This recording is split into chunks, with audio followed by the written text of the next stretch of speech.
I'm Brent Leary. Paul Greenberg. We are the CRM players.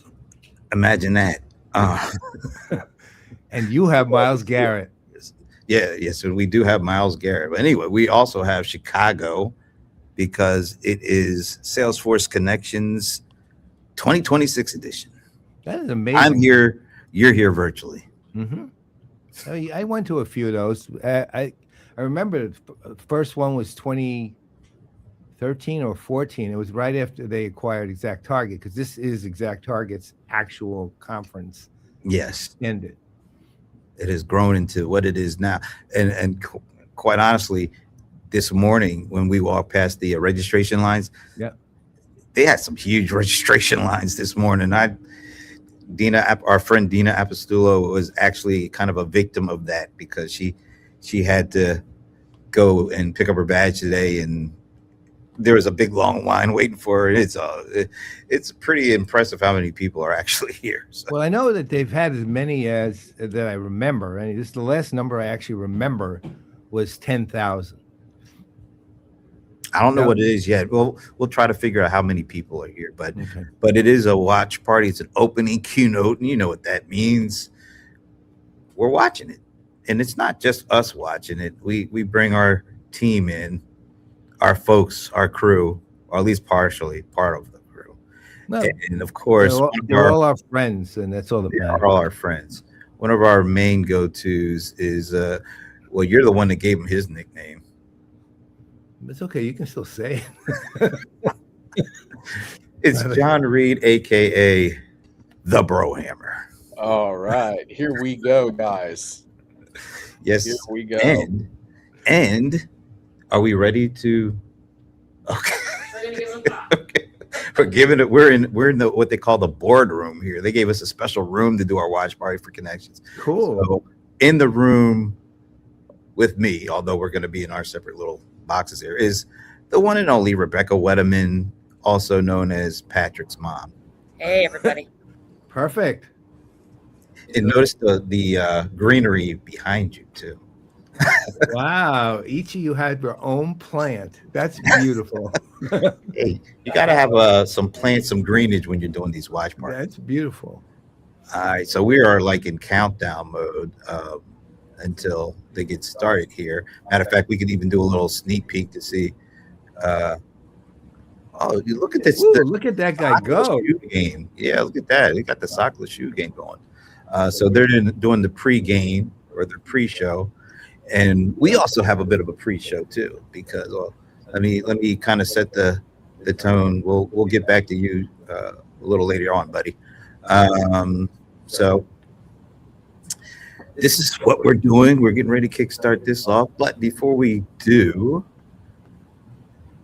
we have a post game, and it's kind of interesting because our post game guest, Marty Kine, he's actually in the room with us right now. He's not on camera. He's just kind of observing. I think he's going to try to intimidate us into not saying. That's it. We'll see if that works. But that is coming up directly after the keynote.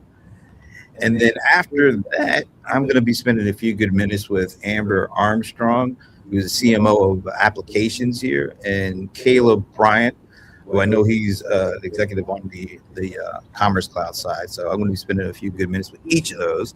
Maybe even see a Dina Apostolo appearance on one of them. I hope that happens. We'll check that out.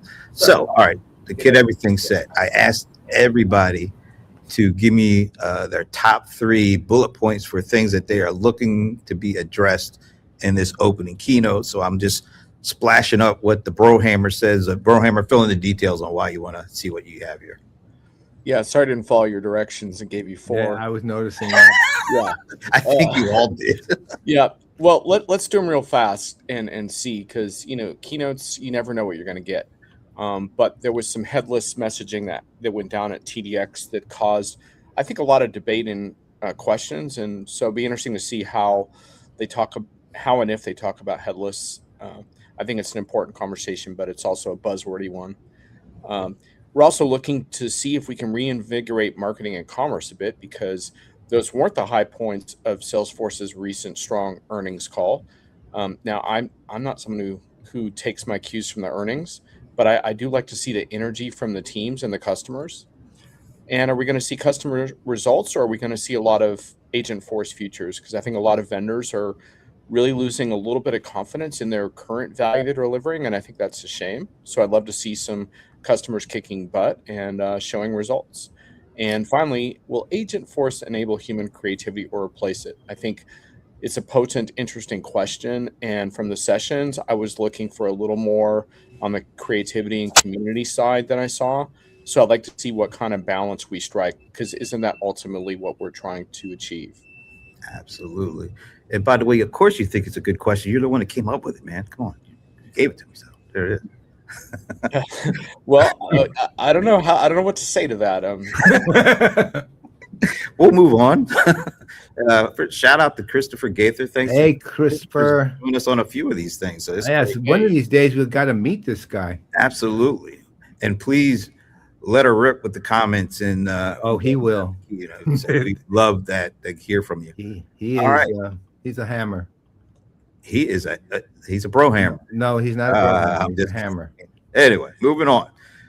Rebecca, I think she got these actually from Patrick, but we'll see. But Rebecca says she has 4 things that you guys all, I think, skipped the 3 bullet point and went right to the 4. But Rebecca, let her rip on this one. Well, you know, Patrick's really the brains behind the operation. But yeah, I agree with John. Seeing real results, you know, it's great to hear the kind of aspirational, visionary stories, but to hear what customers are actually doing. I think the reality is we need to know about how things have advanced since last year, right? Last year we heard about the sort of no reply email. What's the next step? What's the vision for agentic commerce? What are they putting out there from a data cloud perspective around sort of the governance, the guardrails, the controls? And I would say it's not just guardrails, it's like the 50-foot concrete fences we need for AI, for people to be comfortable sort of letting AI go autonomous. But I think we also have to look at, to John's point about earnings, what's the compelling case for legacy or heritage marketing cloud customers, whether it's ExactTarget or Pardot or whatever it is, to move to the new marketing cloud. And that's a compelling case that I think needs to be made more strongly. Awesome. Okay, moving over to the venerable Paul Greenberg. So similar to John, I'm really interested in hearing what they've got to say, especially with at least the announced likely acquisition of Contentful, and what it's not only just what they're saying about headless, but does anybody actually fundamentally care about it despite their acquisition is one thing. The second thing was, and I'm going to skip to the third actually right away because it aligns with everybody here. You know, future thinking's nice. Use cases that was important back in the day, but that's now a back in the day. And now we're looking for actual case studies, things that customers who have something that they've done with it that are really valuable to them, and it actually works. And finally, you know, blocking and tackling doesn't go away just because you have AI, right? I mean, you know, AI helps you with it maybe, but the alignment of sales and marketing has been an ongoing thing for a decade now, and it's got plenty of headway and steam, and it's been always there. Question is, how's that work in the world of agentic AI? And, you know, and Salesforce has a lot at stake with that particular one, because even though they had a badly named product at the time, it was called Salesforce Engagement. And it was actually the alignment of sales and marketing based on Pardot.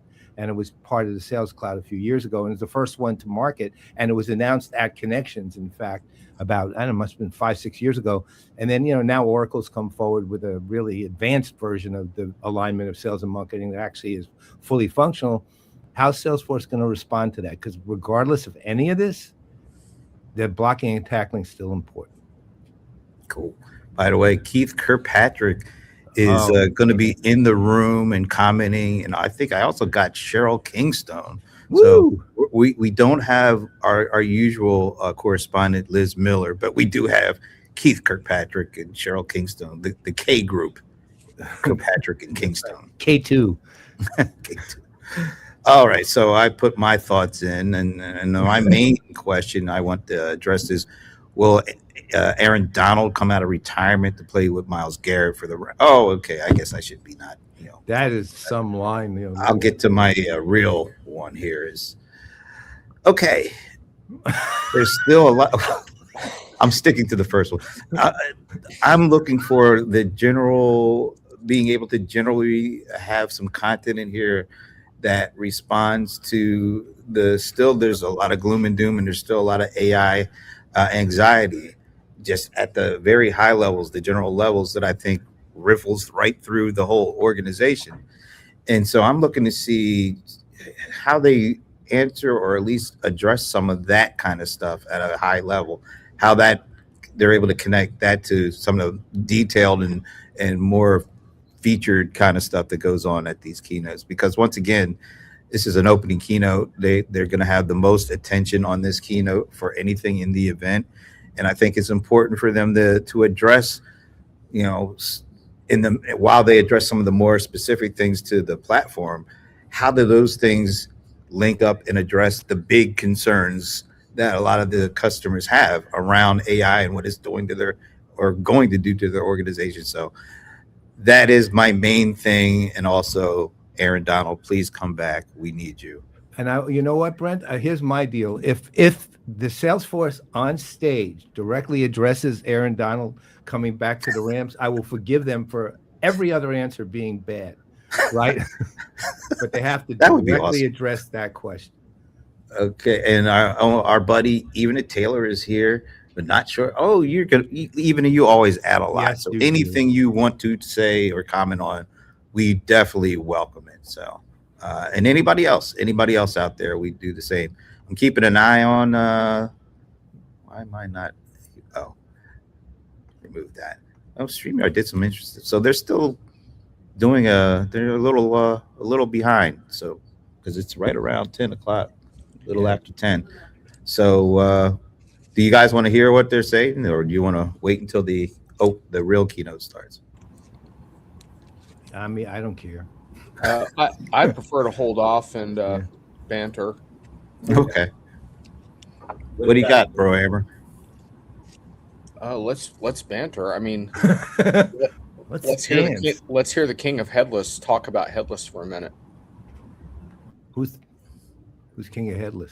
Well, Paul, you used to have a show called Talk. Yeah, but I'm not king of headless. Well, I don't look. You did have a show called Headless, Paul. I don't. Yeah, but that's a year old. That was over a year ago. Oh well, whatever. Shashi is now king of headless. That's so. And anyway, it was kind of a joke. So look. I mean, it's not. I don't have anything against the concept of headless. It's just. And the acquisition of Contentful, I will say, came. Or again, it's not finalized, but the announced potential acquisition of Contentful came as a surprise to me. Not one I particularly expected, especially Salesforce trumpeting headless 360. But the reality is it the most important thing that we're addressing now? I don't think so. I think there's value to it, but I don't find it to be a primary concern, I guess. Again, should they address it? Sure. They announced an acquisition that does it, and they've been talking about Headless 360 for quite a bit. Is it something that's valuable to customers? Can be. And if I'm looking at it strictly on the Contentful side, Contentful actually does add a piece of that part of the platform that Salesforce doesn't have. Right. So on the whole, it's golden. You want me to tell you what's going on? Because I found out about this last night at the reception. Yes. The lady that just put the gold hoodie, I met her for the first time. I think her name is Gilda. And she was telling me that this young man that just got the gold hoodie, his story is around his mom was determined she had cancer and had a short time to live. And he created some Agent Force app that actually literally extended her life a couple of months by some kind of information. And so he helped his mom, but they started pushing this app out to more people. And apparently it impacted multiple people and help multiple people extend their life a little bit. Wow. And so they literally found out about this story like a week ago. And because of the young lady, she kind of made sure it made its way through the company. And they said, this is the perfect time to give this guy a gold hoodie to talk about what he did and why he did it and how it's not only impacted his mother, but others and will impact others going forward. So I'm glad I saw that little bit of it because she told me that was going to happen before the keynote. That's amazing. Yeah, that's what it looks like. They're getting started. You want to hear Matthew McConaughey's lead in? All right. You can put it on, but it's not Idris Elba. Okay. All right. I'm putting the sound on. Not measured after the fact, moved in the moment. This builds ROI, not reactive, proactive.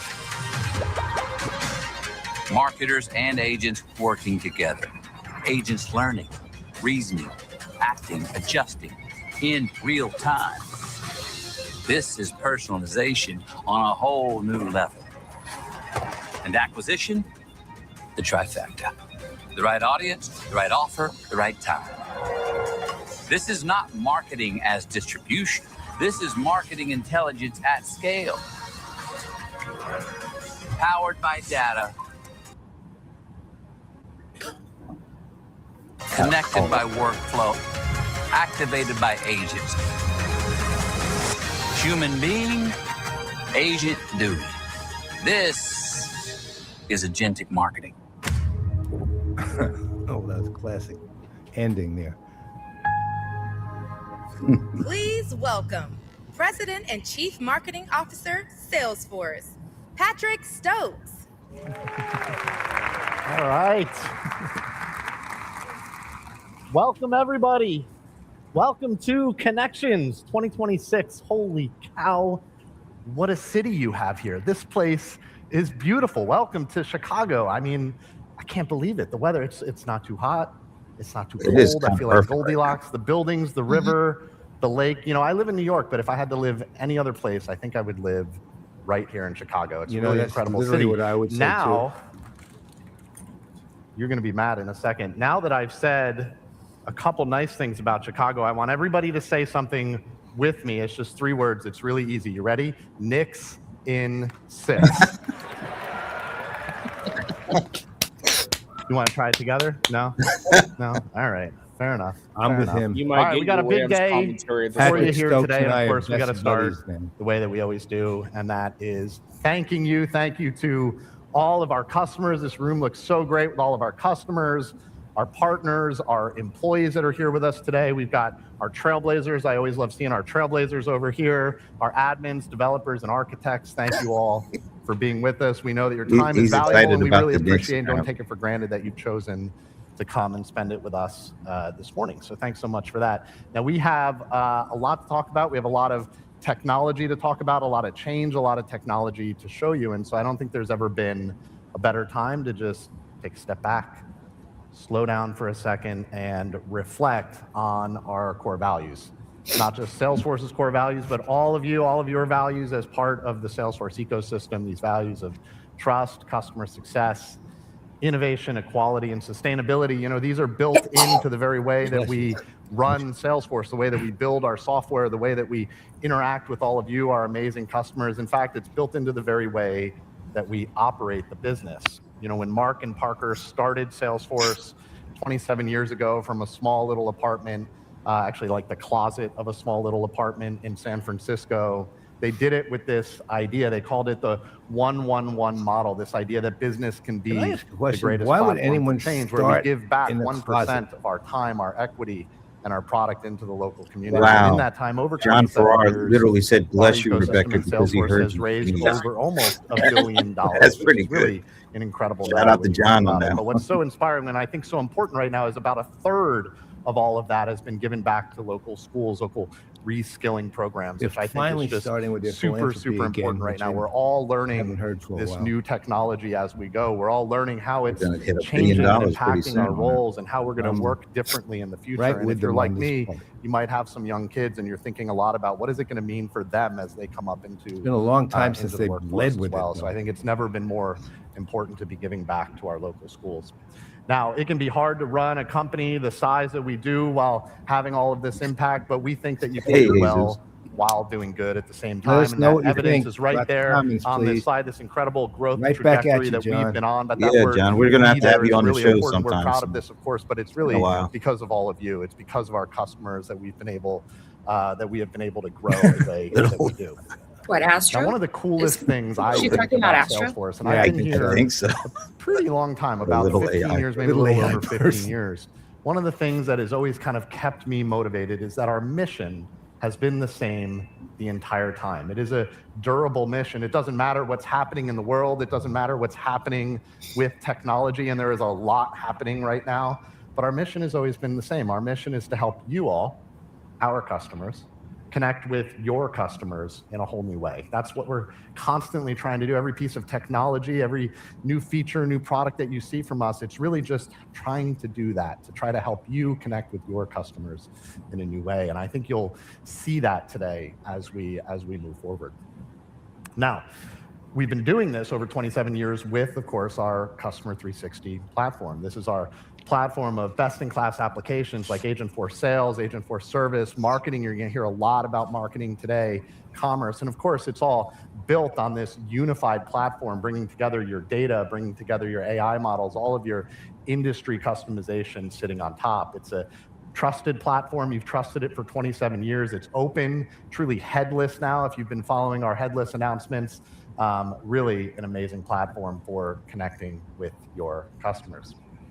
Now, I want to talk a little bit headless bingo about card. marketers, and not a little bit, actually. We want to spend more or less the rest of the day talking about marketers. Well, one thing I'm glad to hear I'm so a marketer. far, You heard on the speaker there in my tying introduction. together I'm a history marketer. to the present, And what I think is so interesting to about retain a marketers is we're corporate creative. narrative, and that We doesn't wake up happen every single often day with and most have of these ideas. companies. Sometimes a So lot of that's ideas. that's Sometimes a too good many sign. ideas. Also, Good ideas. how could I not Sometimes like great someone who ideas. wants to Sometimes Nixon really sick? stupid ideas. I have a lot of those ideas. And the problem with those ideas is not the stupid ideas. That's not actually the problem. The problem is that we can't move fast enough. The problem is that I can't take my good ideas and get them out there fast enough. And my bad ideas, I can't find out. I can't realize that they're bad ideas fast enough, right? That's the whole key, is ship everything, figure out what works, figure out what doesn't work. That's really how marketers want to work. But it's tough. We're being crushed. We're being stuck by all of these things. We've got limited resources. Everybody feels that. We've got too many approvals because in a lot of cases, the cost of failure is just a little bit too high. It's too high to really enable all of this creativity that we'd like to bring into our organizations. We've got siloed data. We might have to work a little bit too much with IT to get things done. Just dependencies. Of course, we all love working with them, but just these dependencies, it all adds up, and it's all stopping that creativity that we all want to achieve as marketers. And so we asked ourselves, what if that wasn't true? What if we were free to just make? What if we were free to just make stuff, to be creative, to ship those ideas, to get them out faster than ever before? What would we be able to do? Well, we think that we can do this. We think that there is an amazing opportunity sitting right in front of us. We think that this new technology, this new AI intelligence in the form of AI agents, we think that it is going to create an opportunity to multiply all of your impact, to multiply all of your creativity if deployed right. And we're going to show you what all of that looks like today. Now at Salesforce, we've been doing this. We've been doing this for the better part of 18 months, maybe 2 years. We've been becoming what we call an agentic enterprise. And this is this idea, you may have heard of it from us before already. This is this idea of we're looking across our entire business and we're trying to find ways to take our humans and put them together with agents to multiply their impact. Humans and agents working together to drive more success, to drive more creativity. That's ultimately what we're trying to do. And I want to tell you 3 quick stories of my own time on this. You know, I'm a CMO of Salesforce. We're a big company. We're largely a B2B company. We're going to talk about quite a few B2C examples today as well. But for the moment, I want to tell you what this looks like inside of Salesforce. So the first thing is Salesforce, our number one marketing channel, like many B2B companies, is our website. That is the most important channel. People come to our website from search, or they come from an ad. They're looking for something. They have some sort of intent. Maybe they have a problem and they're looking for an answer. Maybe they are interested in a product and they want to learn more about it. Maybe they already know quite a bit about the product and they're ready to buy it. Well, capturing that intent and converting it is something that we've all been trying to do and working on and optimizing for as marketers for the better part of 25 years. But it's complicated on a website. You've got to navigate. You've got to get them to the right page. I've never been a total believer in the idea. Right form in front of them. That form has to have eat your own dog, minimal friction so that they can actually sign up and you can kind of capture that lead. But then even that lead, it's not fully qualified yet. You're probably going to send it off to a human being who's going to try to qualify that lead. And but we it said, might what if cover we up just the Brohammer all of completely that? because it's so long. And now we can. We went out and we found this company Qualified. They are now part of Salesforce. You're going to hear a lot from Qualified today. And we put this on our website. We've got this new agent now on our website called Piper. And what Piper does is as you visit our website, we capture that intent, we start talking, but we do more than just create a lead, we qualify it as well. So when the salesperson got a is ready chance to to talk, talk it's already to know what they're looking for. Greg we know exactly what they're yesterday after. about This coming has been back incredible. We've after been the converting 68% acquisition more of Qualified. of our conversions into I had no idea qualified they've been leads and on since ultimately 2013. pipeline that goes into What? our It's been that system. long The since ultimate they've been goal. away. So Because we did remember, that they on our website. And the really cool they part, which you'll what was see it? later, is Keaton we was did the it in just initial one 37 they days. sold to Salesforce. We put this together They stuck in around 37 and days, and left. it wasn't just an And then IT it was project, get it was feedback. IT working with That got marketing. bought by Marketing somebody, had to be and part then of they that started making process Qualified, because and it's now really they're back. the full pipeline to pipeline. Amazing. I didn't do that on purpose. It just came out. Second, now we're going to talk about something really sexy, the most modern marketing channel in the world, our 1-800 number. Now you laugh. No, actually, So you all nobody have did one. laugh. You all have one too. You all have a number on your website, and people call it again sometimes to get help. Sometimes I do forget about because they phone want to numbers buy. like that. And so we said, this 1-800 number that we have right now, in the way all of yours works, is there's probably an IVR system. You press certain numbers, and then if you're like a lucky, you last get to a resort. human being. But the human beings can't be there all the time because there's only so many hours in a day. And we said, what if we could put Agentforce up there? What if you could call and just talk to Agentforce and get the help that you need, or even get connected to a seller? You realize how big form of a qualified lead. effort put this they up. have It's to now, make this convincing handling at all? 100% of our calls, Because and it has everyone, been when a they real say game comments changer for us. like but that, again, marketing what if had you could to just be talk to really Agent tightly Force? It's involved. like, You what can't if you just talk put it to up a and chat hope bot? it's all going to work out? Right? You have I mean, to be it's thinking the about it same every day, retuning argument. it, It looking may at be how much it's better, communicating but with it your doesn't customers. It's read really that way. becoming And this kind of brand ultimately, channel when now, you're this calling those this numbers, you customer do want to experience talk to a layer human, that traditionally regardless we've of just how been many able to do, hours the there are in a humans day. got it, but now there's It's just Hang on, agents Paul. there, I'm going to just call like on our Agent website. Force. We have to think about that through the customer experience. Say hi for me. Now, the third leg of I'm marketing sure for us, Agent and Force this is has one a that I rebuttal think to you'll your all be argument. a See, little bit more even it familiar says this with is because you're at amazing. one today. Even to tell us Is why our you say it, I events. think Yeah. I We do a know, lot but I of want you to events tell at us. Salesforce. If you see me a lot, So it's because we do my a take lot on of that events is at Salesforce. that you have to And so help with, people as we've been understand how building this out all these events, generation we of have been agents experimenting and with bots new are superior experiences to for what you all. You've the seen kind of maybe bots that we Agentforce in our have dealt with Dreamforce in the app. Maybe you've past, seen it or in it the doesn't Connections land. app.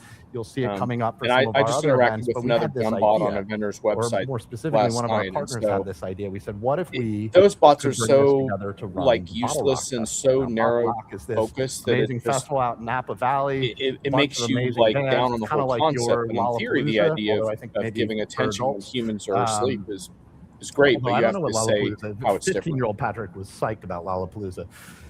And this is now handling over 85% of the inquiries. We built this in just a few weeks. This is Exactly. agent called I mean, Melody, built on Agent to your Force. point, John, So but see, that's the thing. every single Bottle Rock it's attendee his- basically got. It's not so much the concierge concept right in their should or pocket. shouldn't work. I mean, maybe it works. Really incredible. But the Handled reality over is, 37,000 he's literally putting it in unique terms that interactions. Now, remind speaking of everybody in Bottle that Rock and audience of Lollapalooza, bots, they're both right? run That they've by and this company called interference Live with Nation, and we are humans lucky and the enough things that today you to have you John make a Witzke call. here You want to talk to a from person. Live Nation. That's why you John, make maybe the you could call. join me for just I'm a not second? interested. I can go online to find out what the agent force Going to Lollapalooza? When is Lollapalooza? agent could tell me. Last weekend of July. I don't July. I don't dislike it, but I don't like it. I don't like the way they're presenting it at all. Identifying a voice So channel. just Yeah. pretty darn quickly, almost still- responsibly. It's wrong. There wasn't like and not only that, a strong again, product, dealing with requirements people. document. It's just kind of The whole idea of an making idea this and a dream. this How conversation do you do it? successful is when people say, "Oh, I get that,"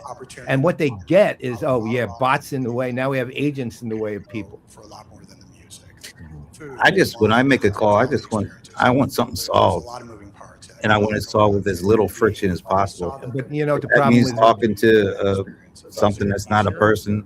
If they can help me get my stuff done, I'm happy with it.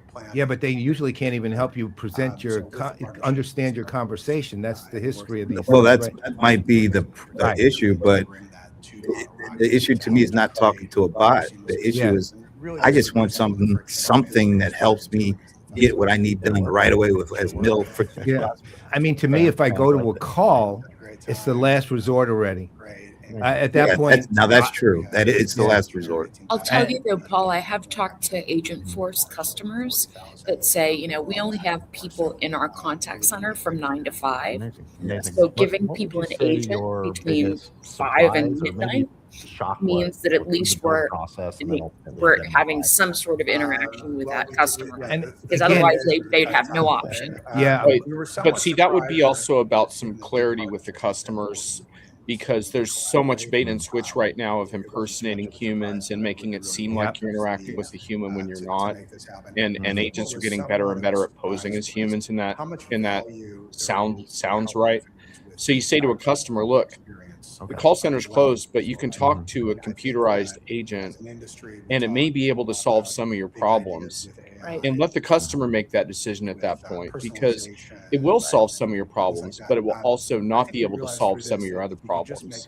Right. And that could end up being more frustrating than not calling at all. Yep. So I think a lot of this is about managing expectations and designing your use case properly, rather than saying, oh, a bot's good at this or that. It's managing expectations all the way around. Shout out Leland there for the comment. Yeah. And go ahead, Paul. No, he's right. Leland's right about what he's saying, except that they're historically entirely inadequate and frustrating, even more frustrating. The question is the quality of the agent itself at least could maybe solve some of that. But right now, the way it's presented makes me think I think the key here, didn't tell me anything that could give me any concept of the difference in quality of and responsiveness. The age of marketing. I like what Even has said. He got excited, but then found out it was trying to switch over to agents from the 800. Go back. Right, which is exactly what I'm talking about, right? That you want to be really clear for the better part of 20 when or you're 25 dealing years, with and you agents kinda versus humans. know how to optimize. You know, and that's really all we've the been other doing. the other big distinction is: are you seeking knowledge or you want to take action? Than that. It's time to start Because thinking agents are getting better at giving you the right knowledge. So if you're calling, to take the cable example in the chat, if you're trying to figure out, what happened to the golf channel on, why did it move? And it can tell you that information with better context than past bots have ever had access to, which is great. But if you then want to change your subscription from that's a different confidence level in terms of not only validating your identity, but taking an action on your behalf.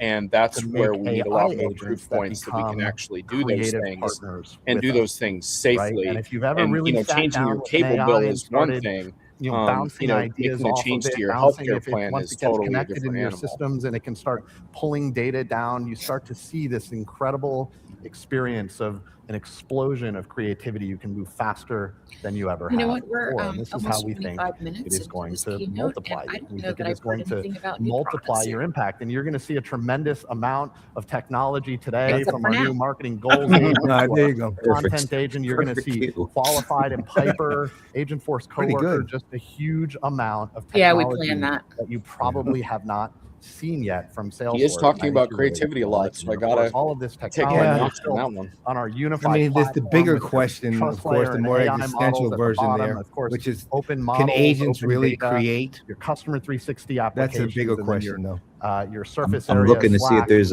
headless, there's the Agent system of Force, context. Tableau, sitting on top. Beneath the system. So we have a lot to unpack for you here this morning. And to get us started, I want to look at our chapters here. We are going to walk through the age of marketing makers. We're going to walk through always on creativity, self-optimizing campaigns, and then we're going to see Qualified and Piper working on autonomous pipe gen. And to get us started, I am excited to welcome our new VP, Janani. Janani, welcome. Thank you, Patrick. Hello, marketers. So we all love a good insight, don't we? I don't think In fact, I've spoken there with is her one before. right up there on She the said slide. new VP. 73% of marketers don't get the data support they need. There's just way too many dashboards, way too many metric definitions, and not enough data analysts to make sense of all of that. We're saying that in the age of marketing makers, that is not going to be a problem anymore. We envision that you will be empowered to unlock new creative opportunities, and you will be able to find answers to questions you were never able to do so by Even I yourself want you to do before. something. I'm on it, How are Ivana. we I'll gonna do report it? back. Well, imagine that you have access to an always-on creative partner, an always-on coworker that deeply knows you, understands your business, knows what metrics you care about, and never loses context and always know where to look. Yes, it sounds dreamy. And honey, if you're watching, take notes. But you know what? This is what our agents can offer you. And I'm so excited and thrilled to talk more about two of those agents. First of all. Agent No, Force it's Coworker, nothing to do with which age we at all. announced in beta recently. And think about it as a data analyst, a marketing strategist, a data engineer, all rolled into one.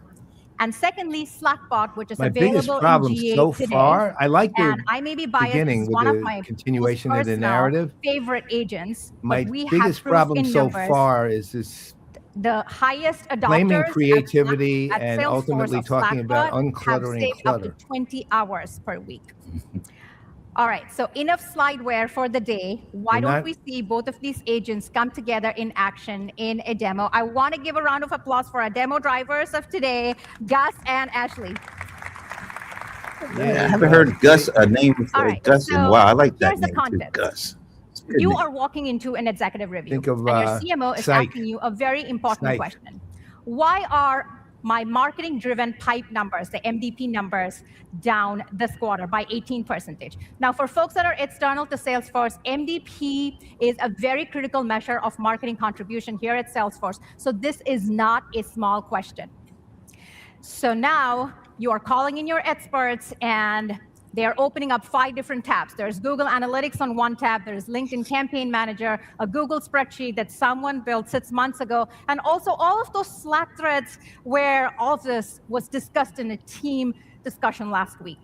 So the data was always there, right? That was not the problem. The problem was to arrive at answers, and not any answer, one that would hold when your data-savvy CMO starts asking the second question, the third, and knowing Patrick probably You know what? I'm the fourth seeing as well. people are really So paying before you attention. know it, Nobody's it is looking a down on their 2-3 phones week enough. project. Everybody's No, actually you're looking right. up. And by the time your team of Except one experts have come person. up with the root cause and Well, the there's Craig recommendations, Swinburne. half the quarters passed. Speak of the devil. This is the problem that we are setting out to solve for in this demo. We're going to empower you That as says something. marketers to be able to access All all of eyes the are up data and that is looking. scattered in silos, convert the data into insights, insights into action in a moment where it still matters. So we're going to start with unified intelligence. What you're looking at is a unified intelligence dashboard. So remember all of those 5 tabs we opened up? The Google Analytics, LinkedIn Campaign Manager, the spreadsheet, all of them now live under one roof. Now, there is something more important that's happening than bringing all of this into a single view.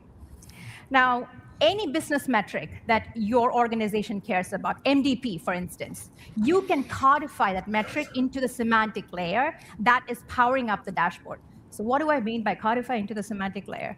Well, that only means that it's a fancy way of saying we have a shared data dictionary, we have a shared business context and an understanding of what that metric means. So every team, whether it is your paid media team or demand gen team, all operates out of that one single definition. And it is important because I can set that context once, and from there on, everyone and any agent accesses it and interprets it in exactly the same way. So keep this concept in mind because we're going to get to that in the demo in a little bit. All right. Now, even with all of this, we know that what has happened, but we don't know why. And we also, more importantly, do not know what to do next. So let's meet Agent First Coworker. Now, setting this up is a breeze. It is not an IT project. You can simply turn this on. It is included in your org, and you can use your flex credits to deploy Coworker. And once you've turned it on, it has access to all the Salesforce data in the ecosystem that it is grounded in.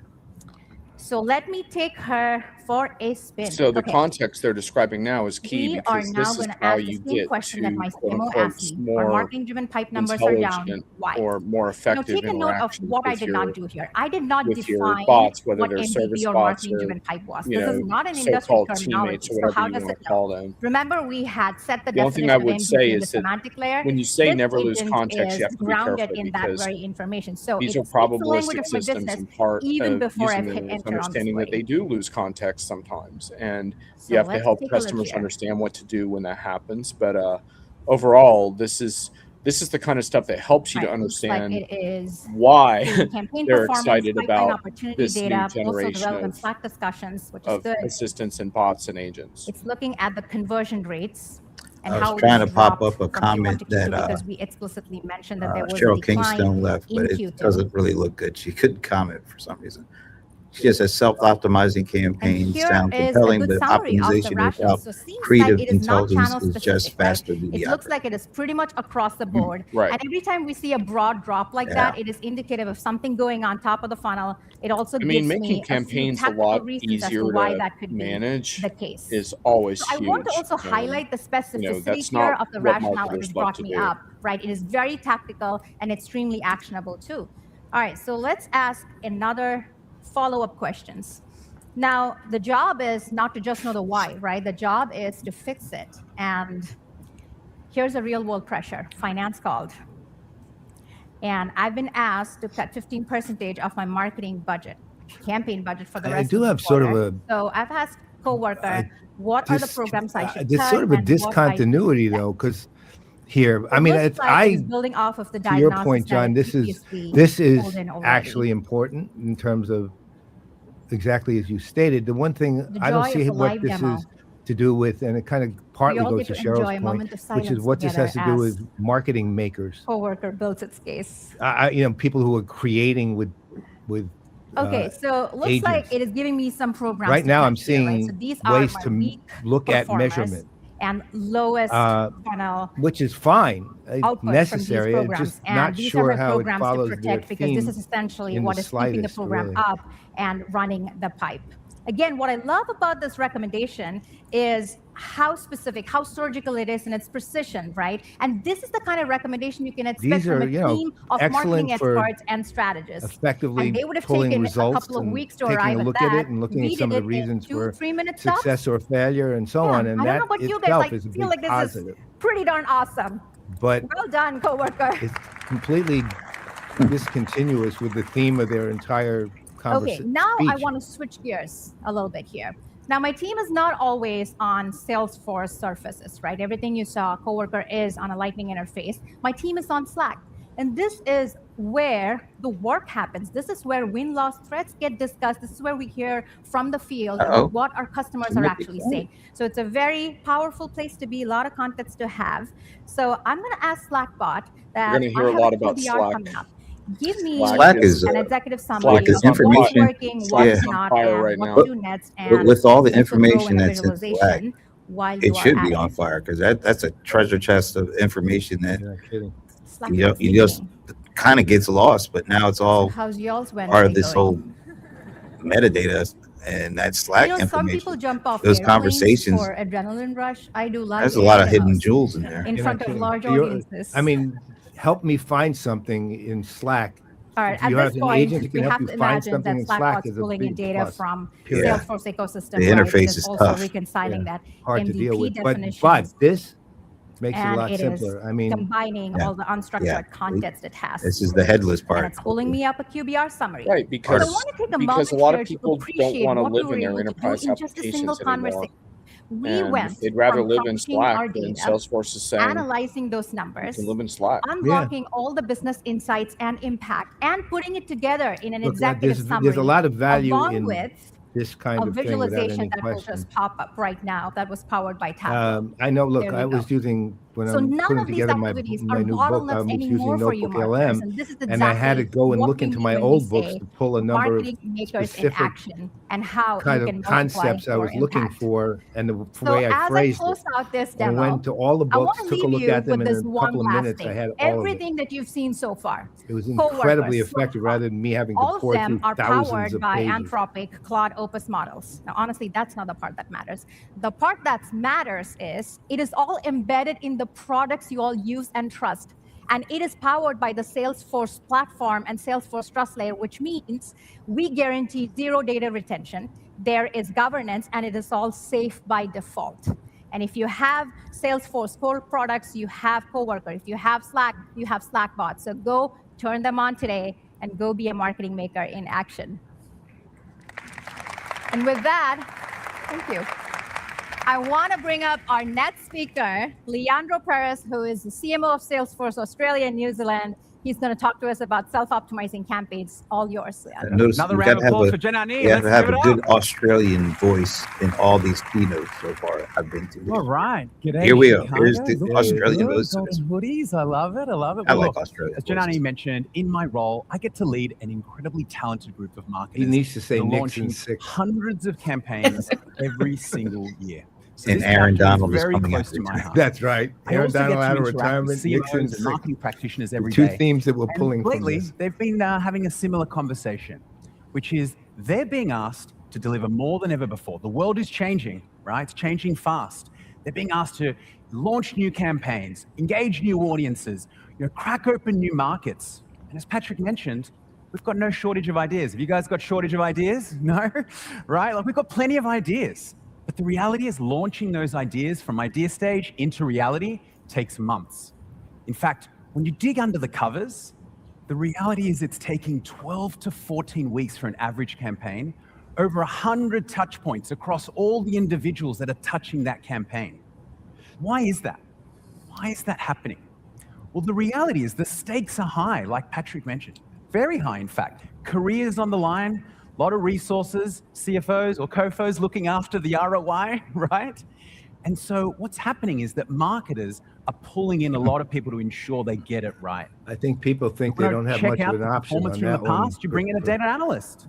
You want to launch on a paid campaign or a website, you're going to bring in the channel experts, maybe even an agency. The question is if they charge for it or not. It's a lot. And that's why we ended up with this. Yeah, and that's a. But we know there's a better way. It shouldn't be a very hard And that's question why I'm to answer, so excited to but announce it is for two certain new companies. agents.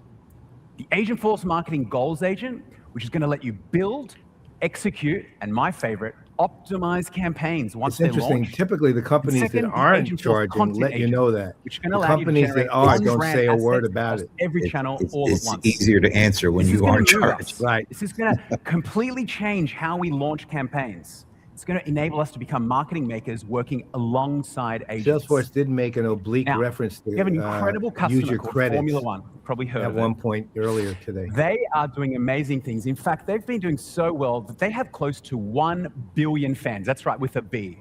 I'm going to do a little test here. Who is a fan of Formula One? If you're able to, raise your hand.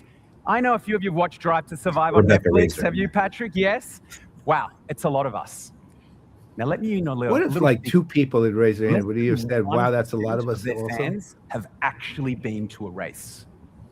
That smells like Have you opportunity, been to a right? race? Well, that's what the Formula One marketing team wants to do. They want to launch campaigns to engage with these audience, to monetize them, right? They want to get them to a race, they want to sell merchandise, or their premium subscription offering, F1 TV.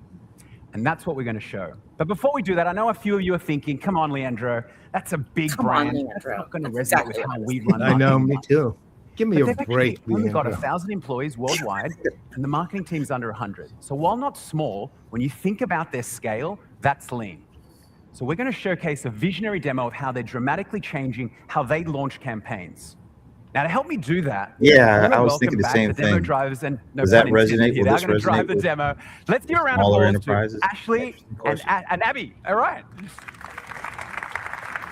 Ooh, look at that. And it's also Jacket. interesting too because obviously Now, folks, bear Oracle and with me. Oracle Red Bull Racing. I always wanted to be a Formula One driver, and this is the closest I'm going to get to it. So give me a moment here. There's 4,000 people watching me put on a suit, jacket. Ariel Gelman leaves leftovers wherever he goes. Good time to see product placement. You see me have fun on the Oracle's always had a penchant for Let's do sports. this. We're going to start off Stuff like America's in Cup. Slack. Oh, another round of applause. Okay, sure. Does it look all right? Thanks, Mum. Okay, so we're going to kick this off, this visionary demonstration right here in Slack. Now, like most organizations, they plan in quarters. They plan in advance, right? This is how all of the marketing team aligns with their stakeholders across those 1,000 employees, right? The races they've kind of come up, the audiences, you know, the on-brand messages, the assets. That's how they align all of that. But I know, you know, that quarterly plans don't age well, right? In fact, Formula One has 24 races throughout the year. Every 2 weeks, they have a new race. This team has to be agile. They have to move. They've got to pivot. And here what you're seeing is that Ashley, as a campaign marketer at Formula One, has been given the task of launching the British Grand Prix. But she's been given one extra task, which is, can you help increase Formula One TV subscriptions? They've been a little bit soft from her leader. Interesting. Right, so what she's going to do here is do this in Slack, but this is in Yeah, the this is past. gonna be I'm really just gonna echo the interesting pain. moving forward In to the see past, she would have spun up a whole how host of meetings, Slack ends up competing right, to with sync with AWS. all those folks. Maybe create some tickets to pull some data, like Shanani mentioned. That's a lot of work, but that is in the past. Now, all she needs to do is mention the new goals agent. Now, before we jump in, I'm just highlighting, we're doing this in Slack, but thanks to Headless 360, like Patrick mentioned, you can do this in Teams or your favorite coding agent, Claude. All right, all she needs to do is give the goals agent the task. Here's the brief, here's the audience I want to target, North America and Western Europe, thanks to time zones, and also give it the budget, and we're off to the races. Now look at this. Agents come back and said, hey, Ash, do you want to include Australia? Like last time, and look at that beautiful Tableau viz right there in Slack. Last time, they had a 3 times higher baseline than the average audience. She completely missed this. Now, I know why. We had Oscar Piastri, our homegrown hero in there. We woke up in the night to watch him. Unfortunately, he lost to Lando, his teammate, but hopefully this year he'll have a better chance. But that's an amazing capability there, and she got that instantly. All right, she says, that sounds great. Let's keep going. Now, let's see what the agent comes back with now. All right, so normally forecasting is hard. Here, the agent has recommended 10.3% uplift to subscriber campaigns. She's down. That sounds amazing. Let's do that. So let's go ahead. All right, so the agent now is creating the campaign. So what does that mean? It's going off to the Formula One CDP, right, which is grounded on all of F1's data, Data 360. So it's pulling in historical campaigns, it's building the journeys, the SMSs, the emails, based on the engagement rates of those fans in the past. It's doing a lot of work that historically would have taken days. And just like that, the first object there, the campaign object, is done. This is now the single source of truth for that campaign.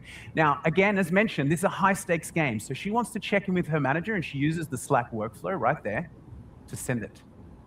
Now, her manager says, it looks great. Okay, amazing, let's keep going. So Ashley now wants to pull in her creative lead, Hannah, to keep working with this and bring in all the assets. Now, she doesn't have to have another sync, because she can do that right here and pass that along. And Hannah's going to be able to work in the second new agent that I mentioned, the content agent.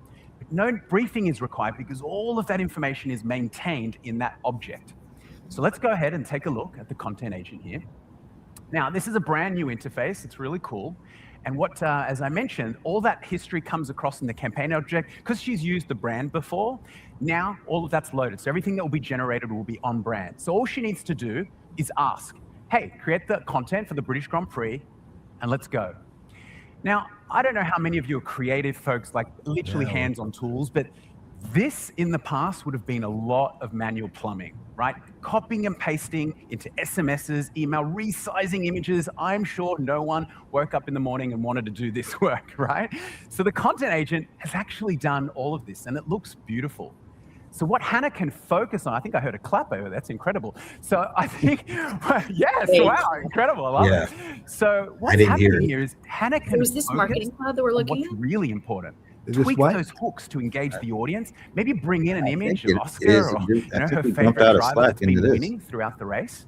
And incredible. Now, she wants to do one more thing, which is actually asked her to add, this is the curveball, add a discount offer for anyone that has previously subscribed and lapsed because they had quality issues with the stream. So all she needs to do is ask the agent, and it's going to do that. Now, I'm going to pause here because this is pretty cool.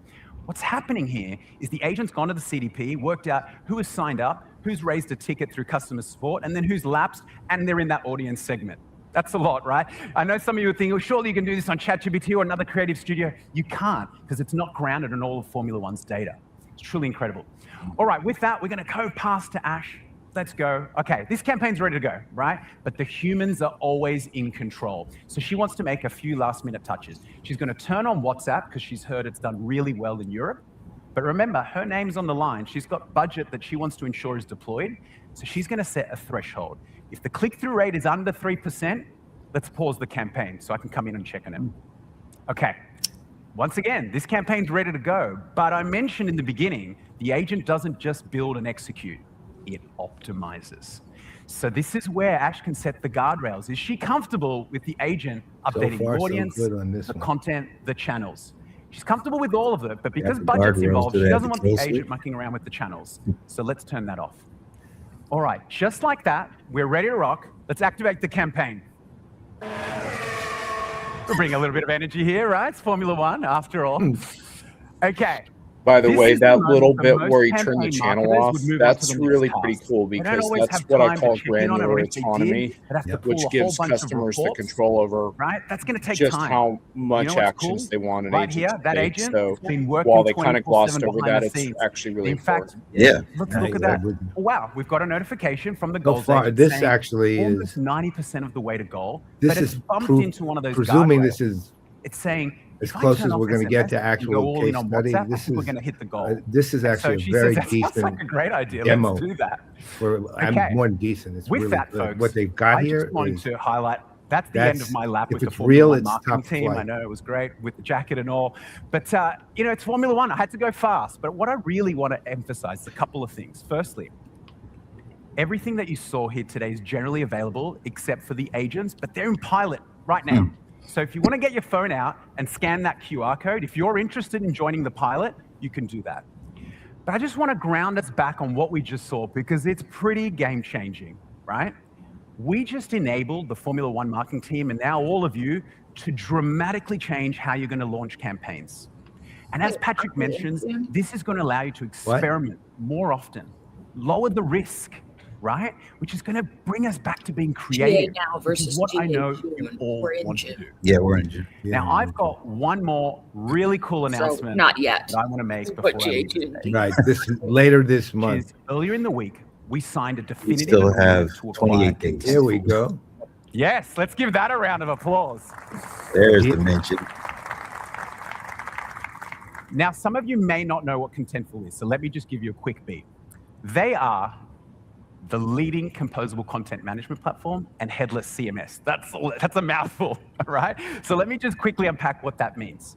So basically, if you think about assets, They had moved, they called headlines, themselves a content, digital experience images, platform. historically They they're have. locked in a container, a But web they are, page, a I guess blog, they're or a not being mobile app. bought for that. Now, marketers are going to be able to change these things, the assets, what we care Why about. is the song Some without Heads Are Gonna any Roll by IT Judas or Priest going through my gatekeepers. head? So now they're going to be able to scale all their creativity, really make them makers, as Patrick introduced, All right, you'll have at another 10 scale. coming from So that. with that, I'm going to introduce the next speaker, which is going to take us through the third chapter, building autonomous pipe jam. And I can think of no one better to do this than the CMO of Qualified, Maura Rivera. Let's give it up for Maura. Okay. Thank you, Leandro. Vroom, vroom. Let's go. I know we're at the end, but we have a lot of innovation to show you guys. Vroom, So vroom. raise Could I your use a hand little? if you're a B2B I marketer. wonder if they rehearsed that. Okay. Now keep your hand I'm raised sure if they you did. ever said, I know. I have too much pipeline. I once was sat in on an No IBM B2B rehearsal of ever an feels like executive, they have too much and he pipeline, didn't know I and we was all there, feel this pain. and he literally We're doing has all of part of these his things rehearsal was, designed to drive oh, inbound interest. oh, We're I doing just events thought like of something. Connections. We're doing campaigns like literally, that that was F1 part of the campaign we just rehearssul. saw, but we can't get I buyers predicted it into the our next pipeline day. fast enough. And why is that? We have these old processes. We're reliant on humans to follow up. It's simply a broken process. But in this age of the marketing maker that we're talking about, where we have agents who work for us, there has to be a new way to generate pipeline. And that's where Qualified comes in. So Qualified is the newest addition to the Salesforce portfolio. We are so excited to be here with you guys today. We have a ton of customers in the room, and we're designed to help B2B marketers generate pipeline in an entirely new way. And our product is Piper. We named her Piper because she generates pipeline, and she is an AI SDR agent who goes to work for you as the marketer. Now, when you think about Piper, think about her like your best human SDR. She's fast, she's personable, she's responsive, she's on message, and Piper goes across the channels that matter to you as a marketer. She works on the corporate website, she works in the email inbox, and she is on a mission to generate pipeline. And I know what you're thinking, like, Maura, okay, this sounds great, this sounds great, this sounds like a vision. We heard from Patrick that Salesforce.com is doing it. We have over 700 customers today, and 100% of our customers are live in production. Every single customer who buys Qualified goes live within 45 days. This is really like an easy button to get started with agentic marketing. I talk to CMOs all the time. I want to transform my organization, but where do I begin? You start at the front door of your company. Start on your website. Have an agent who's there to greet all of your buyers. One of our incredible customers, along the likes of customers like Okta and Box and Cloudflare and all these incredible enterprises, is Adecco. Now, Adecco is the world's largest staffing and recruiting company, and they have a really big B2B arm. So they have employers, and they go to the Adecco website, and they're trying to figure out, how can I grow my workforce with Adecco? I want to use their recruiting services, their staffing services, and Adecco is using an AI SDR agent to bring those buyers into their pipeline. Now, the cool thing is, I mentioned Piper, our girl. We called her Piper because she generates pipeline, but all of our customers, they personify their agent to best match their brand. So Adecco actually named their agent Echo. And today we're going to show you a live product demo and show you Echo go to work. We're going to show you how she goes to work on the website across every modality, text, voice, video. This is the future of how you engage buyers. We're going to show you how Echo can follow up with leads right in the email inbox and book meetings and generate pipeline 24/7. Then we're going to zoom out and we're going to show you how you as a marketer can keep a real-time pulse on this agent's performance. So who wants to see a demo? I would love to introduce Katie O'Neill. Wow, Katie she didn't even give him a chance to do nothing. She advises, she advises customers like Adecco every single day on their agentic strategy. So Katie, let's show the demo. Thank you, Maura. And that wasn't loud enough. Are you guys excited to see a live Qualified demo? All right, so for this demo, we're going to follow the journey of an inbound buyer. Her name is Maya Ray. She is the Director of Workforce Strategy at Vantage Clinical Solutions, and she's in the market for a staffing and workforce solution. So she's naturally on the Adecco website. Now, when she arrives, look at this. This is Echo, Adecco's AI SDR agent. She's ever present. She's always there. She's greeting Maya, ready to work her and convert her into pipeline. Now, the moment Maya arrived on the website, Echo went to work immediately. She went into all of her go-to-market systems, including Salesforce, to identify any information she has about this inbound buyer. For now, she doesn't know it's Maya, but she does know it's someone from Vantage Clinical Solutions. So she's going to work to qualify this buyer and get Maya into her pipeline. So as Maya is scrolling around on the website, Echo can see what Maya can see, and she can even take her places around the site. So we'll jump in and see that in action. Now, if Maya has a question, of course she could type via text to Echo. That's table stakes. But the future of agent interactions, like Maura mentioned, it's voice and video. So when Maya's ready, she can click to speak with Echo. You're right about that. Hi, how can I help you? Hey, Echo, I need to scale a team of clinical trial coordinators for a study we're launching in Q3. Now, we've used staffing firms in the past. What makes Adecco uniquely different? Let's take a look at our Adecco Advantage slide. It highlights 8 key strengths: global scale, end-to-end solutions, digital innovation, specialized talent, future-ready upskilling, cost optimization, robust compliance, and social impact. What's the biggest priority for your team in this clinical trial project? Okay, how cool is that? Just like your best human SDR, Echo has all of this great content at her fingertips. She can navigate Maya to a different page on the website. She can show her a live slide right here on the website. This is a really incredible experience for any buyer. So what I want to do is I actually want to throw Echo a quick curveball. Now, Adecco, they're a global brand. They have a huge footprint in France, pardon me. And so it's really important that their agent can engage with any buyer in any language. So let's throw Echo a quick curveball and see how she handles it. Echo, parlez-vous français? Bien sûr, je peux parler français. Dites-moi simplement ce dont vous avez besoin pour ce projet et je suis là pour vous aider. Quel est l'aspect le plus important à gérer pour vous en ce moment? Okay, total dream SDR behavior. That's amazing. Echo speaks every single language. I want to repeat that. Echo speaks every single language. So she can detect that language. We'll have Sven check that out. No other human SDR can do that. So again, for Adecco as a global brand, really, really important. Okay, now we'll jump back over into the conversation Does with he Echo. speak Maori? Hey, Echo, super cool. Let's stick to English for now, but can you tell me a little bit more about pricing? Like any good BDR, Pricing they depends won't a tell lot her on about each pricing. customer's unique situation. I can send you more details by email. What's the best email to use? You can also type it into the chat for accuracy. Now, Echo knows a question around pricing indicates high intent, and so she's going to work to qualify this buyer. She's asking for the email address. Now, in this case, maybe Maya actually wants to get ready and book a meeting with her account executive. Hey, Echo, could I actually book a meeting? We're almost there. Let's get your details first. Could you share your email address so we can move forward? So once again, she needs to make sure I'm qualified, and so Maya can provide her email address right here to Echo within the conversation. Let's go ahead and book a meeting with one of our representatives.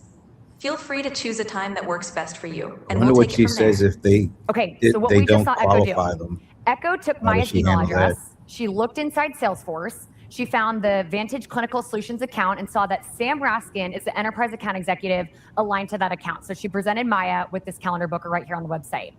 Now I want to pause.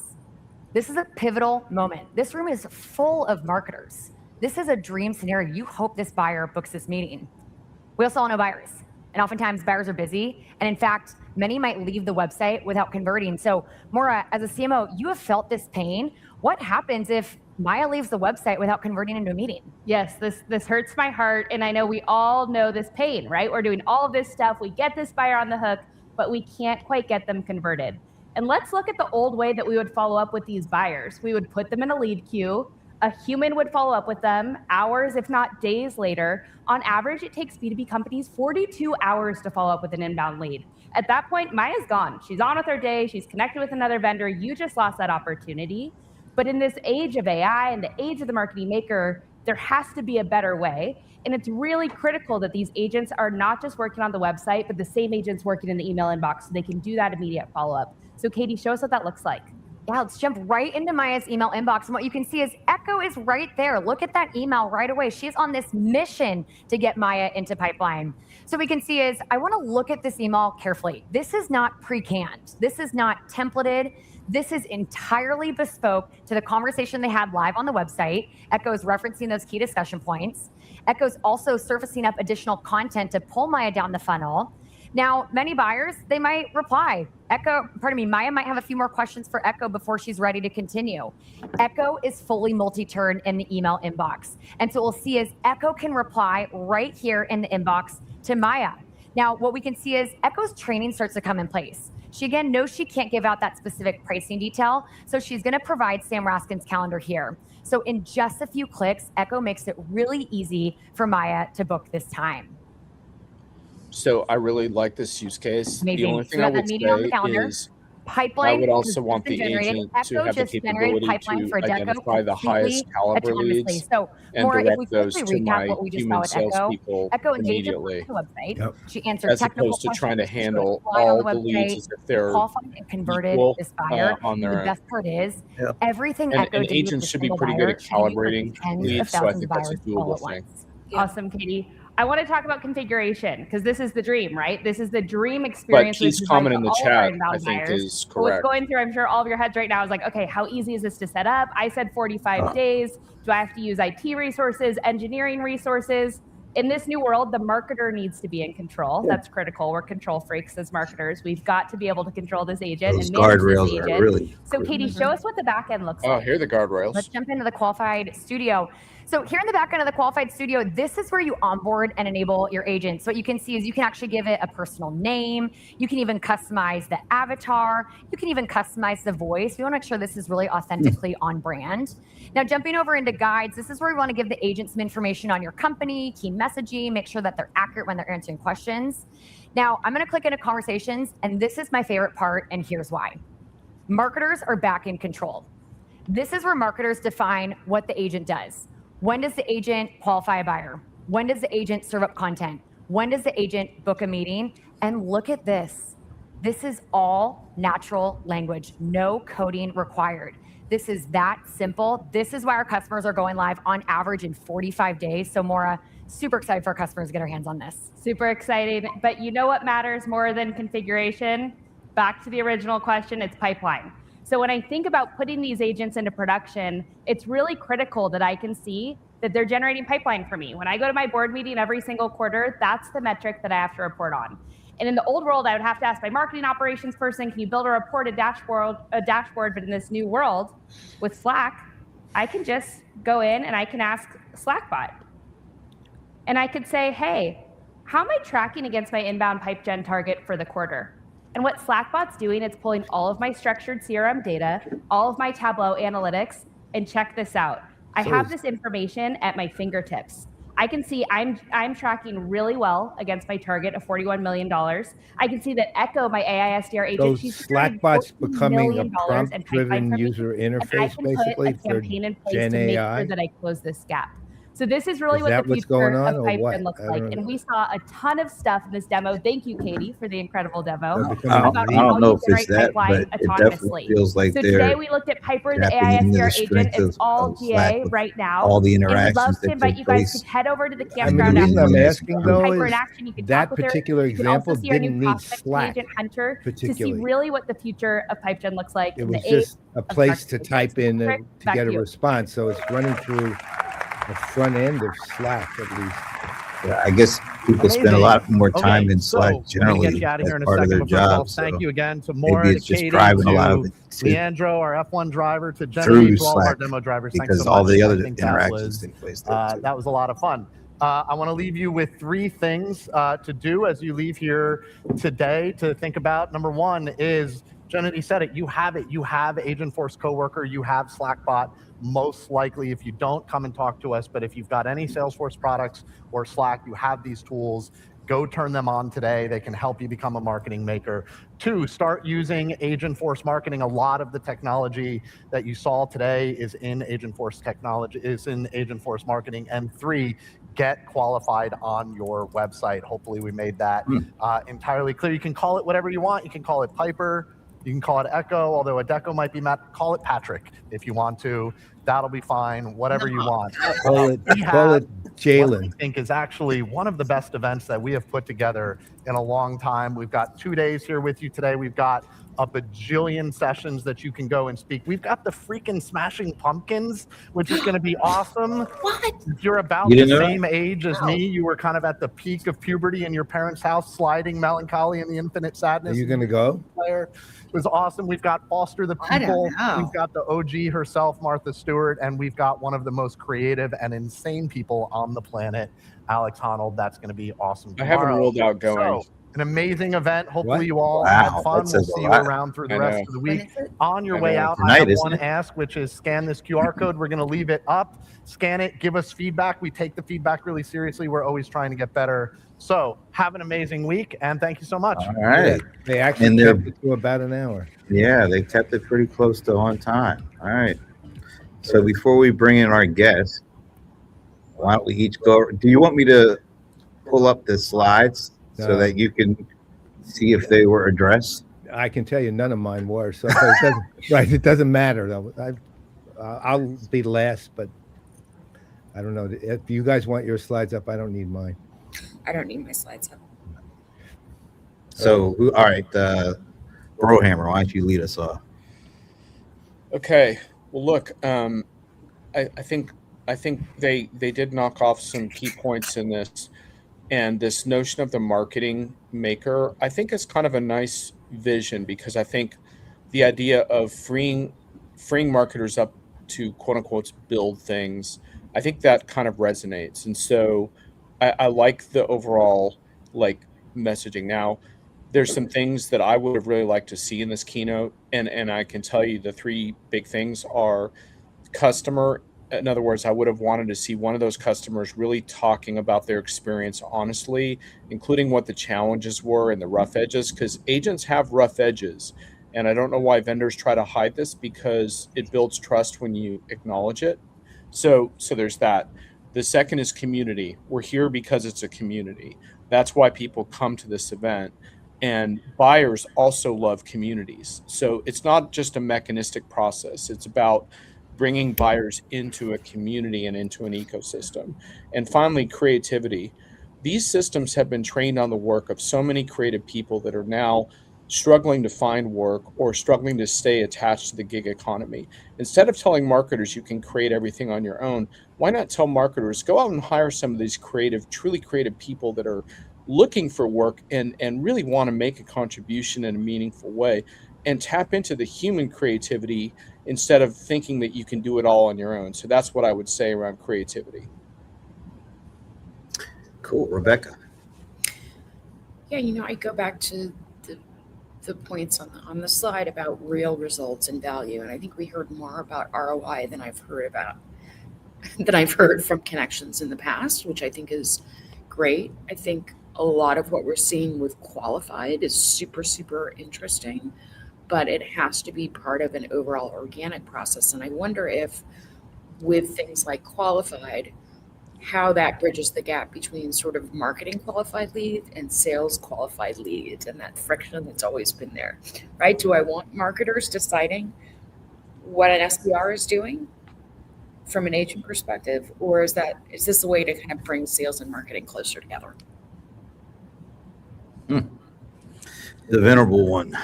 Well, to both John and Rebecca's points, I can only plus one, really. I mean, the reality is, one of the things, if you remember on my slide, was the fact that sales and marketing alignment have been an important piece of literally every significant business for a long time now, or at least an important aspiration if they don't have it. And was that genuinely addressed? Not really. On the other hand, I will give them some real credit.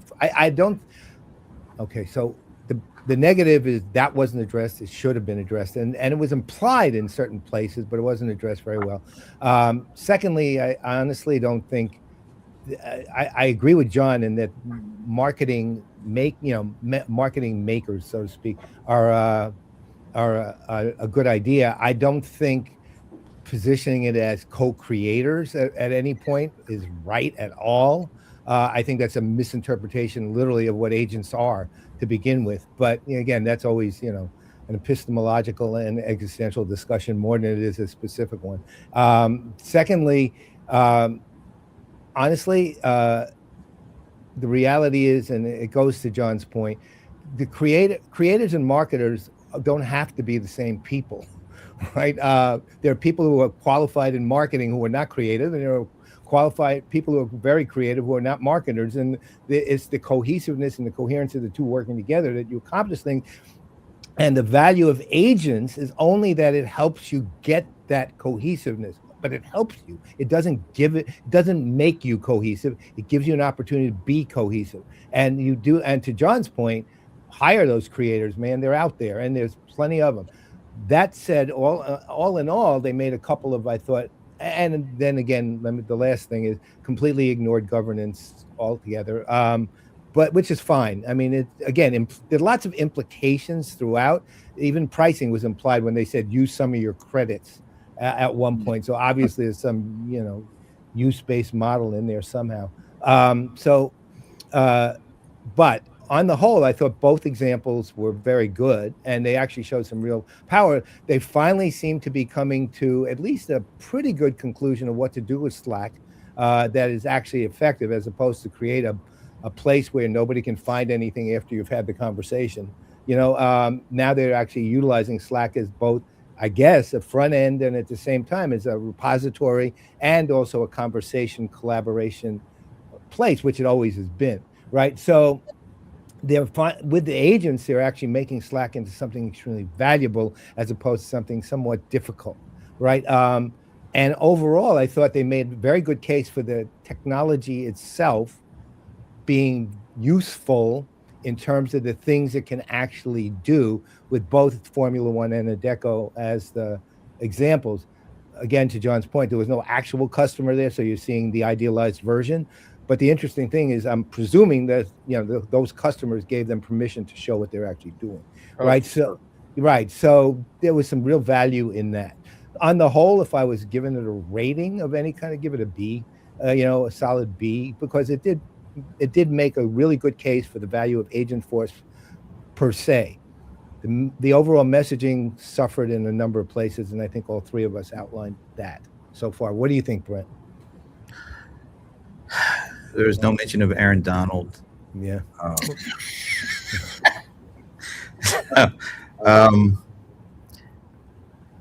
I actually think it was pretty good overall. And one of the things I noticed right away is people in the audience were really paying attention and were really listening to what was going on with the demo, and with also just kind of the way that they're, I guess, approaching agentic from this marketing perspective. And I like the demo because it actually showed a little bit of the melding between marketing and sales, a little more than I'd seen, in terms of how they with Slack and the kind of the way that companies seem to be collaborating within Slack, and then kind of melding that in from an agentic and a even extending that into the kind of the way that customers and the company communicate.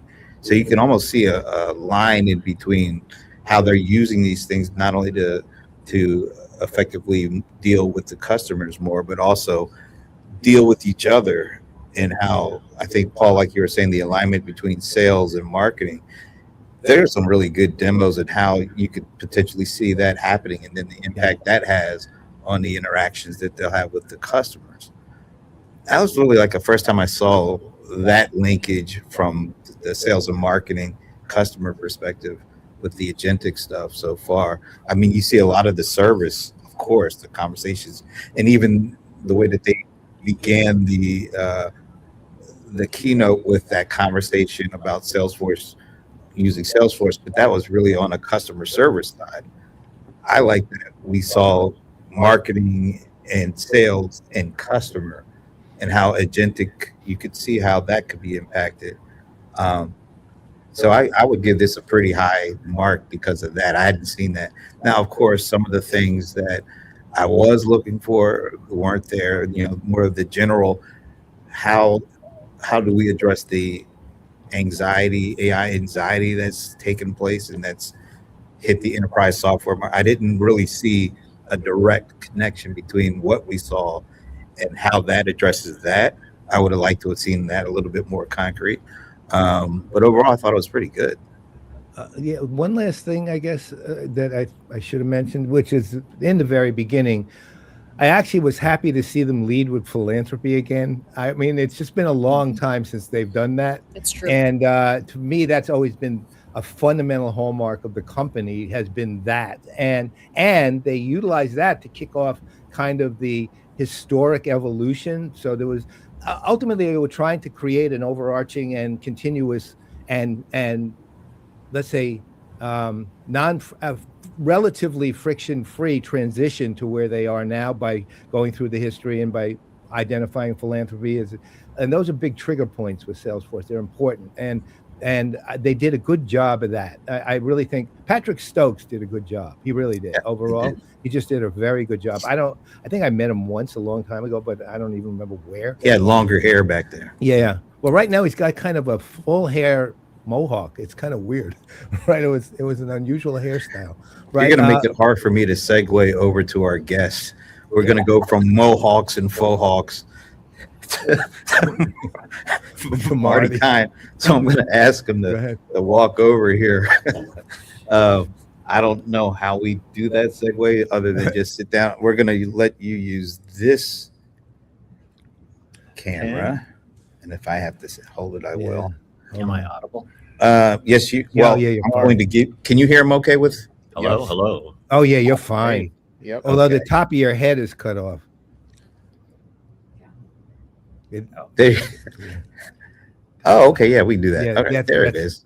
Yeah, there we go. Cool. And then I'll put myself back in it. Look at that. Ooh, I don't know if you beautiful. see how we look in this room. It doesn't quite look like we do in this.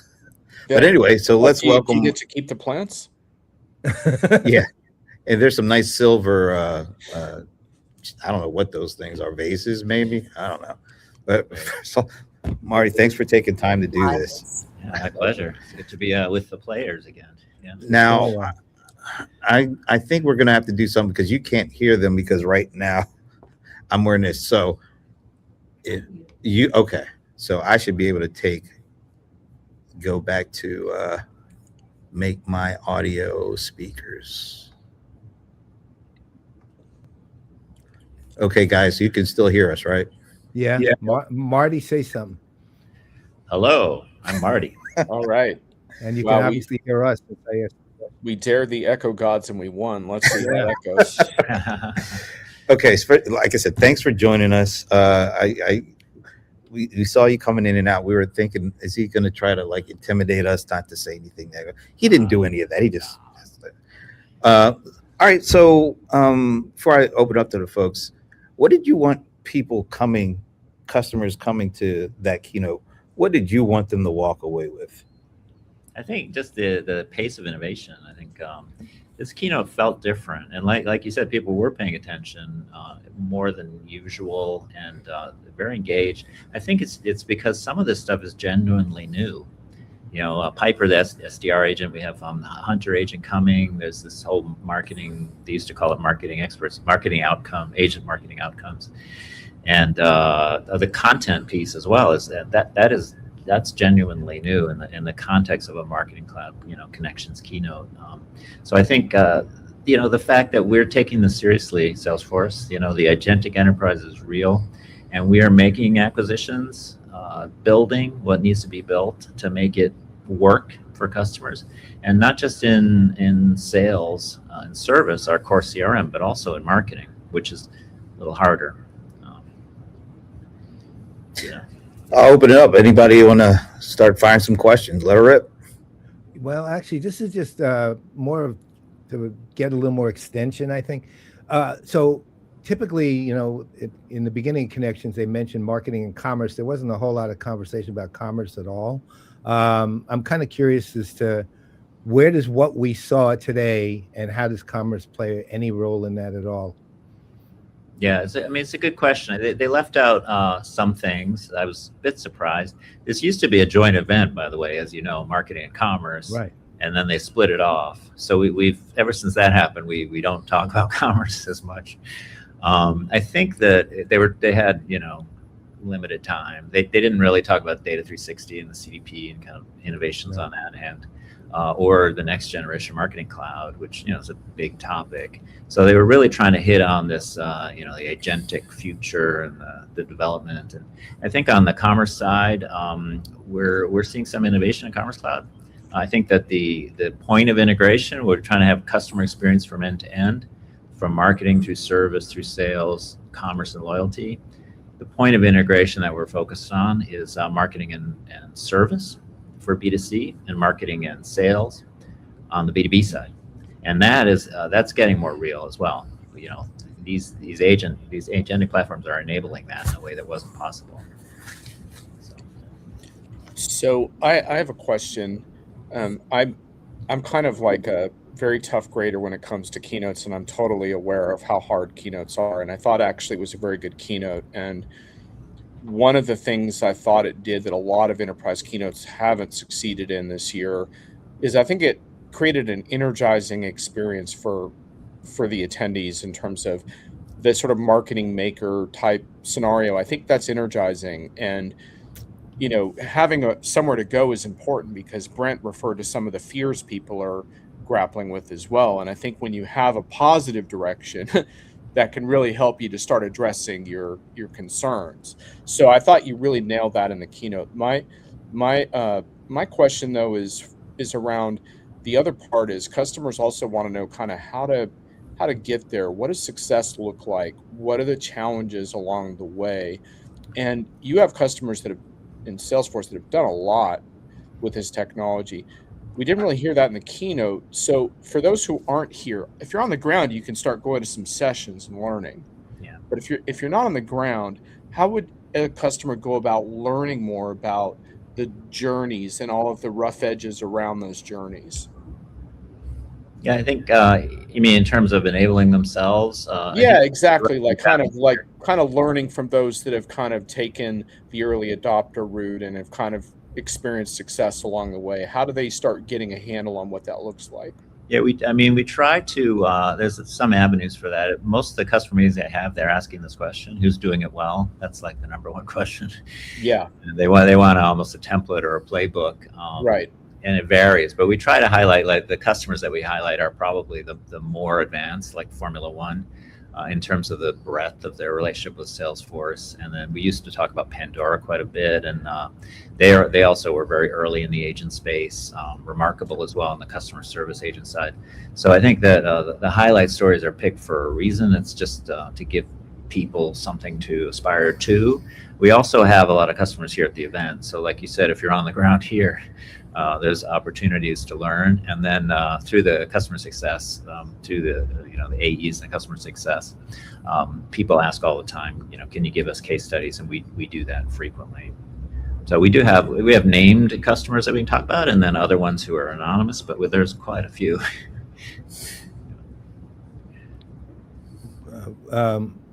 Okay, this is one thing I liked about, by the way, the keynote was, and this relates to what you were saying, Rebecca, was it was more focused on outcomes. Like it felt, if I were a marketer in the audience, I would like the idea they were talking about SDRs and marketing qualified leads, sales qualified leads. That feels very practical. And the idea of like, oh, I'm actually doing analytics with natural language, and I'm pulling from multiple data sources. That used to be my job. I did measurement, and it was very manual and extremely tedious. So to make that easier is truly exciting, I think, for the internal operations of marketing. So these things just felt, usually we'll talk about a feature or something, it kind of, sometimes it's hard to relate to, hard to tie to the business. But in this case, it was more tied, I think. I mean, to your point, I think that was the strength of it, was that, really, it was very powerful in saying, well, these are actual outcomes that are useful to most people who are involved in particularly B2B, but also B2C world. I mean, one of the things that I know that I think all three of us were looking for, or all four of us were probably looking for a little more of, really was because you talked about in the very beginning words you spoke just now, which was we were looking more to hear more about in the world of agentic AI, the alignment of sales and marketing explicitly. I mean, you guys originally, if you remember, and I know you do, is one of the earlier Connections conferences was, you talked about, what was it called? Sales Cloud Engage, right? Engage. It was the wrong name, but it was, the idea was right, which was the sales and marketing alignment, and some of that was focused on permissions and things like that. But it was really important because it was a preliminary product. It was the first of its kind, and it's something that all sales and marketing pretty much need, especially when you're in an enterprise at this point. And I think most companies are aware of. We didn't hear a whole lot about it explicitly, but it was kind of implied here and there. Can you elaborate a bit more on that and how you're actually doing that with, agentic agent force marketing and I guess agent force sales or sales cloud? Well, one thing, it was easy to not notice, but we usually don't talk about sales at Connections. I know. Sales is a different cloud, and they have their own event you might have heard of called Dreamforce. But I think the fact that we were talking about, qualified's all over this. Right. The guy, the founder, was walking around, and the whole team, and people are even mentioning the name of this acquired company is unusual. It's like, oh, we're qualified. I think it's just because it works so well, and also it was so quick to implement. So that's Piper, and then there's this Hunter agent that's coming. So I think the fact that we're talking about sales is positive in the context of marketing. These are products that are folded under the marketing umbrella, and they will ultimately help, because they're they're pulling in people. They're automating the kind of the both the hunt. It'll be the hunting process and then also the lead nurturing process, which is something I guess sales or that would be marketing B2B. Their responsibility is automating that, making that easier, and then just improving the general quality of what's handed to the sales team. I think the main point of friction between sales and marketing has always been, these leads are no good, whatever. That was just, everybody says that. And the other thing is when analytics came along, they were like lead scoring. The sales team was very reluctant, as you may remember, because they're like, oh, I know my lead. I know what a good lead is. The lead scoring actually ends up helping because you're actually ranking leads. Yeah. So it would be the same with these agents. They're already getting better leads. That's all. At the end of the day, that's all sales wants from marketing is leads. Yeah. Well, that's maybe we'll have you on the show to talk more about it at some point because there's actually a lot more to it that I'd like to talk about, but there's no time here. Maybe a quick thought on. I don't know how much you can talk about it, but they did mention it in the keynote with the acquisition of Contentful. Contentful, yeah. What's the vision of that? We're internally very excited. It was just an announcement. It hasn't closed yet, but it was mentioned. I was happy to see that. So it's pretty solid as an acquisition. I think we're excited about it because it shores up an area that was frankly not our best area, which is content management. It's something that, and we did that explicitly over the years. We thought about acquiring CMS or building a CMS or a DAM, but decided not to go there because we had other places that we could win. And so, but this agentic world now, it's kind of real-time decisioning, and then we have the data layer, and we have the agents making orchestration decisions, and then the next obvious step is, well, they then have to pull in the content. They have to pull in the content to deliver it, the personalized experience. Where does the content come from? It probably can't come from a traditional DAM. It would take too long. So that's why Contentful is so exciting. It's and it also fits in with the headless story. It's kind of API first. It's what we would call composable. So I think the integration of it will be faster than your typical. And also I think it adds a genuinely new-ish capability to Salesforce that will really help us deliver these personalized campaigns that we want to deliver. Nice. Rebecca, anything before we let Marty go? Marty, what should we look forward to for the rest of the show? Well, the Smashing Pumpkins are playing, I believe, tonight. So I mentioned that band to a young person today, and they'd never heard of them. So I'm like, oh, wow. Wow. That hurt a little bit. Yeah. So that'll be good. Any thoughts on Aaron Donald coming out of retirement for the Rams? Anything like that? No? I don't know. No comment. Knicks in 6. That's all I can say. There it is. Knicks in 6. That sounds like a corporate mandate going on there. Knicks in 6. Yeah. Well, Patrick's from New York. I'm from New York. Knicks in. I'm there, man. That's right. This was a guaranteed success the minute Patrick said Knicks in 6. Guaranteed. That's why he really liked the keynote. That's the one thing. Okay. That stood out. The right team. Yeah. Finally. All right. Okay. Well, Marty, thanks again for joining us and adding a little color to the keynote and answering questions. And once again, if you have anything on Aaron Donald, let me know. All right. I think we're done. Any last thoughts before we head out? No, I'm good. Knicks in 6. Brohammer, you got anything to add to that? No, man. I'm gonna hit some sessions and get real. Let's see what happens. I might even build an agent today. I'll get back with you. Build one that wins it. Knicks in 6. And on that note, I know we have a little bit of an echo problem when we go to Rebecca, so I'll just say on behalf of Rebecca and Marty and the Brohammer, I'm Brent Leary. I'm Paul Greenberg. We are the CRM Playaz, and I think a little later today, I'm actually going to be doing a few good minutes, maybe, or it might be recorded. We'll figure it out, but I'll let you know. See you at the next keynote. I guess that'll be next week. All right, bye. Later, y'all.